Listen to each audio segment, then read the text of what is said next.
everyone, it's Bex, Planner UK on Instagram.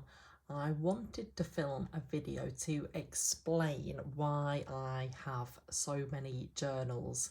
I do get asked via social media and YouTube, and I thought it might be useful to have a video explaining why I have 5 journals on the go at the same time, and they all have different uses, so I thought you might be interested to know how I use each of them and why I have 5 journals. Now, I know for a lot of you having 5 journals just seems ridiculous and you like to keep everything in one journal, and completely understand that, but for me, maybe it's my mind and how I like to organise things. I like to keep things very separate in a way, so I'm going to talk through the different journals that I have. So I'll start with this one because this is the journal that you probably, if you follow me on Instagram, will know the most. This is my current journal. I go through probably a journal about every 6 weeks on average, but it's sometimes quicker, sometimes slower. And as you may know from Instagram, I am still doing the 100-day challenge. I'm coming up to a year of daily journaling.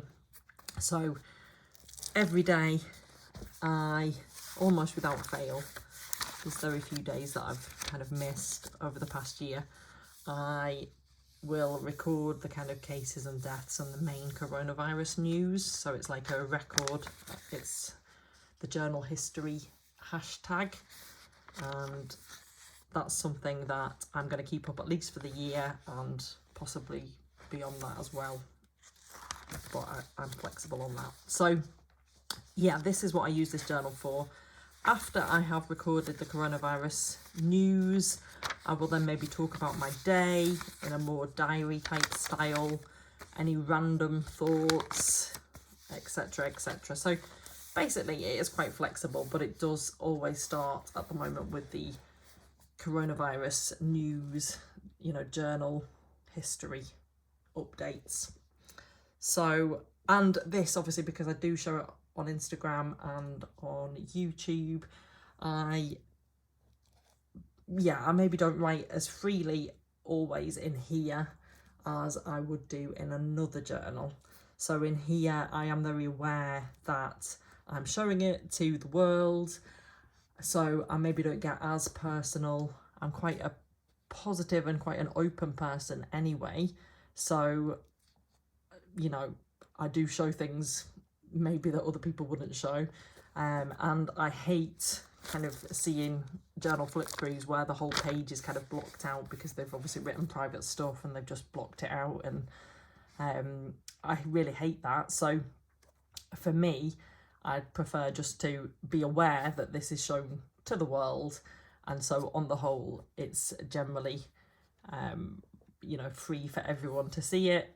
And sometimes I will use a tip in, and maybe if I use a tip in, it's a kind of signal to myself maybe not to share it on video or share it to Instagram on the other side of the tip in. But generally, it's fine. Everything that I write in here, I have no qualms about sharing with the world. Like I say, it's mainly coronavirus journal history stuff, so that's absolutely fine. So other journals that I use, I don't know if you really would class this, but I'm going to mention it anyway. This is my A6 bullet planner that I've mentioned in previous videos, and I use this for kind of taking random notes. And so this is quite useful to maybe record some random notes or prompts or things that I want to journal about at another time. Like sometimes I've been reading like a book and I've kind of thought, oh, I really want to like explore that more. So I've made a note in here, and then I know that I can go on to explore it elsewhere. So I wanted to include it, even though you may or may not class that as a journal. It is very bullet journal style, kind of rough notes really. This notebook here is from the Berlin Notebook Company and is absolutely wonderful paper. If you use fountain pens, it's really lovely paper and it's really quirky. This is the PK1. So the lines, I don't know if you can see on camera, but the lines are purposefully not uniform, which I quite like. So it feels lovely, the paper, it's quite creamy.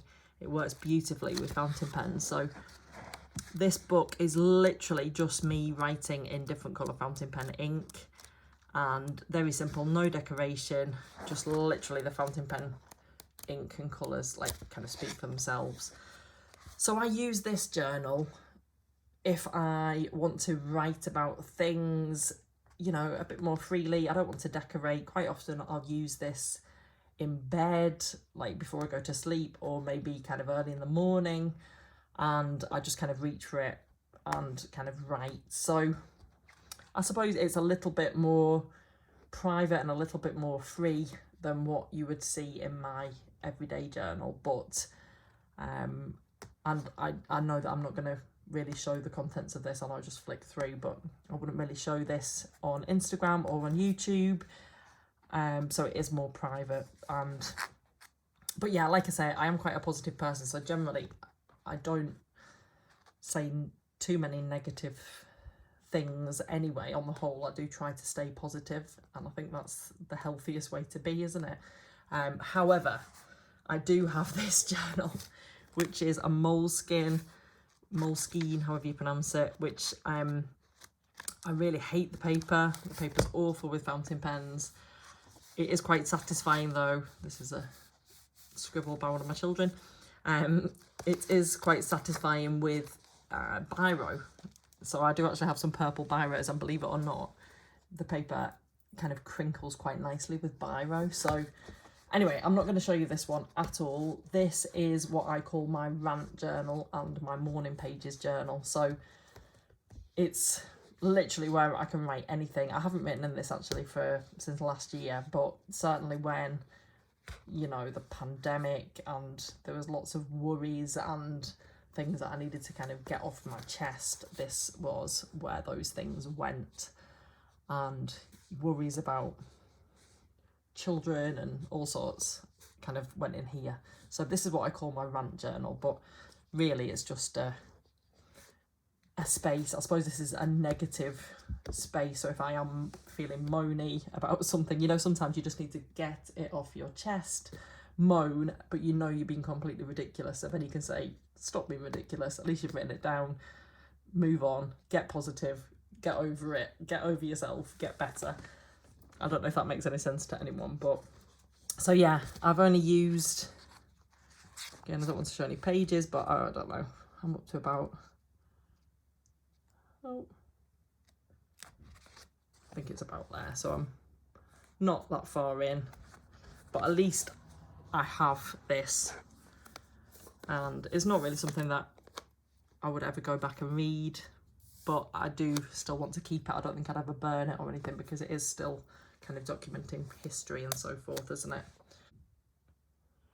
So this is a beautiful journal by Peter Pauper Press, and I'm actually quite amazed at how good it is with fountain pens. I know I'd heard that, but I suppose I didn't quite believe it until I tried it myself. So it is really good with fountain pens.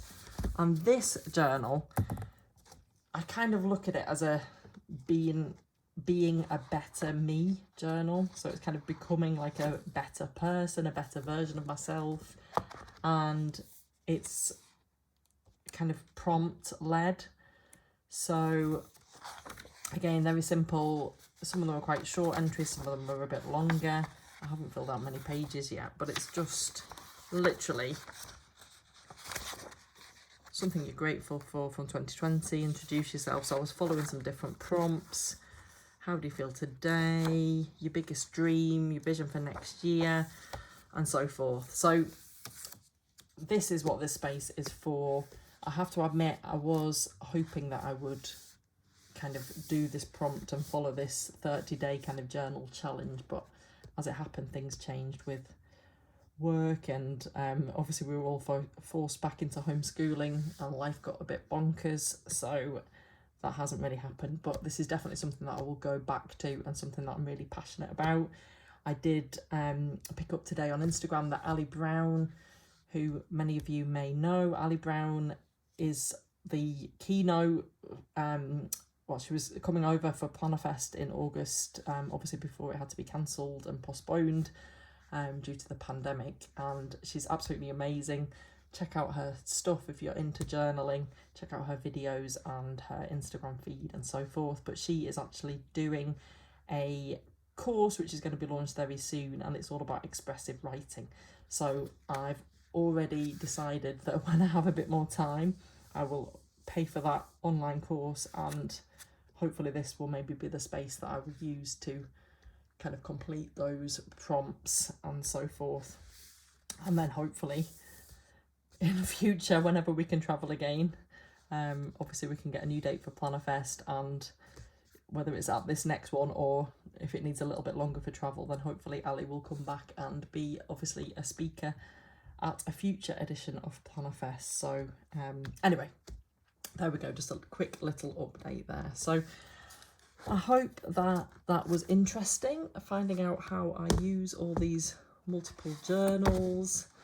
How many journals do you have? Do you just stick with one? Do you use several? I should also add that I haven't included here I've got a commonplace book as well. I think I've got another video about that on my channel. And I also have like a family memory keeping space, which I use in my Hobonichi cousin. And obviously work journals and planners and things, but obviously I don't really class those as journals. They're planners, they're memory keeping, they're commonplace books, and these are the ones that I would actually class as journals. So I hope that is helpful. I hope that explains. I'd love to know how you use your journals and just more about your journaling style. So please do let me know in the comments below. And happy planning, happy journaling. Take care, everyone. Stay safe.